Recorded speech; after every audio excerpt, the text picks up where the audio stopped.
Today we are discussing about which supplements you should have during fat loss period. First one, multivitamin. നമ്മൾ fat ലോസിൽ calorie ഡെഫിസിറ്റിലാണ് നിൽക്കുന്നത്.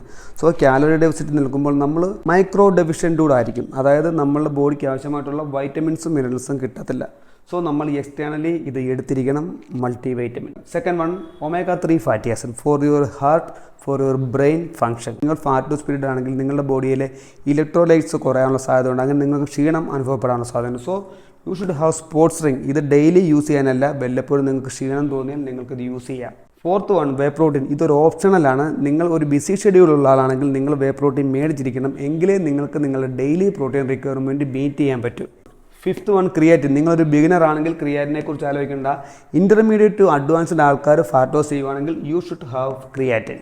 Sixth one, vitamin D and calcium. ഇതൊരു ഓപ്ഷനിലാണ്. നിങ്ങൾ വിദേശത്താണ് ജോലി ചെയ്യുന്നതെങ്കിൽ sunlight കുറവാണെങ്കിൽ നിങ്ങൾക്ക് വൈറ്റമിൻ ഡി തീർച്ചയായിട്ടും കഴിക്കണം. കാൽസ്യവും നിങ്ങളുടെ ബ്ലഡ് ചെക്ക് ചെയ്തതിന് ശേഷം മാത്രം കഴിക്കുക. സെവൻത് ആണ് ഗ്ലൂക്കോസാമിൻ ആൻഡ് കൊളാജൻ. ഇതെല്ലാവരും വാങ്ങേണ്ട കാര്യമില്ല.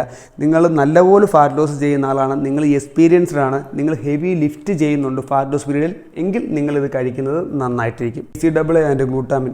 ഇത് ഏറ്റവും കൂടുതൽ ആളുകൾ മേടിക്കുന്ന ഒരു സപ്ലിമെൻ്റാണ്. പക്ഷേ ഇതുകൊണ്ട് കാര്യമായിട്ടുള്ള ബെനിഫിറ്റ് ഒന്നും ബിഗിനേഴ്സിനും ഇൻ്റർമീഡിയറ്റ് ആൾക്കാർക്കൊന്നും ഉണ്ടാകും. നിങ്ങൾ അഡ്വാൻസ്ഡ് അത്ലറ്റ് ആണെങ്കിൽ വേണമെങ്കിൽ ഒരു 1% വല്ലതും നിങ്ങളുടെ മസിൽ ലോസ് തടയാൻ ഇത് ഹെൽപ്പ് ചെയ്യുമായിരിക്കും.